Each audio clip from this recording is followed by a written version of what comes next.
welcome to this week's episode of the Friday Tech Roundup on perhaps my favourite week of the year, not least because spring is on the way, but also because International Women's Day landed on Monday.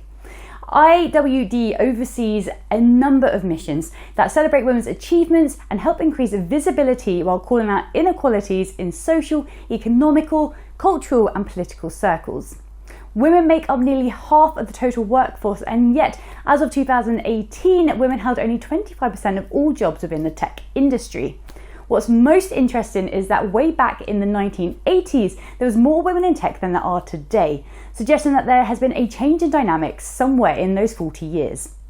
I'd like to use the first part of this episode to shine light on some of the talent that is already in the industry, achieving, creating, and inspiring. Let's go.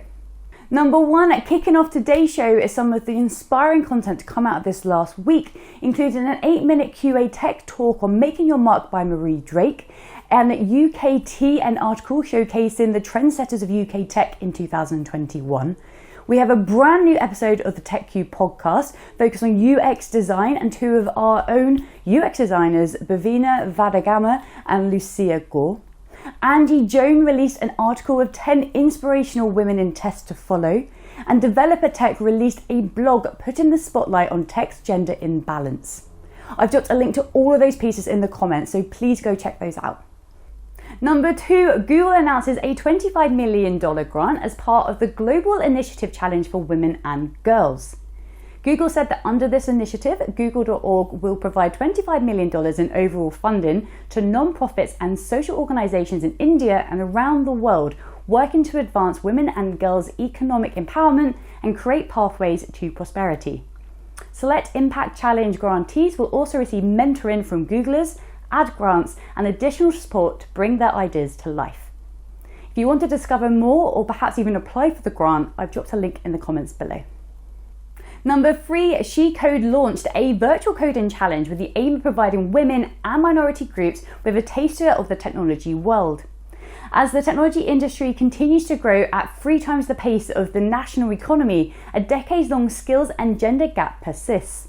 The tutorial, which is just an hour long, shows participants how to code a cupcake smash style mini game, and it has prizes up for grabs too. If you want to get involved, I've dropped a link below. Number four, one of our esteemed partners and cloud-native security provider, Aqua Security Software, reached unicorn status with a $135 million late-stage funding round on Tuesday this week.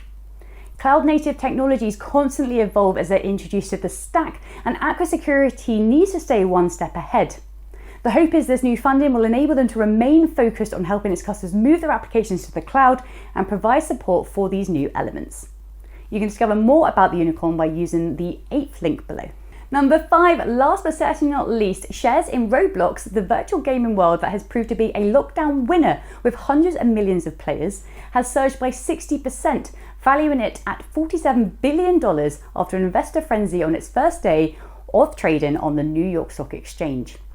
It may not have the profile of Fortnite or Minecraft, but the Roblox formula, allowing players to develop simple multiplayer games, socialise with friends, and buy its digital currency to pay for virtual items, has made it a global phenomenon. You can jump into the gaming world by using the 9th link below.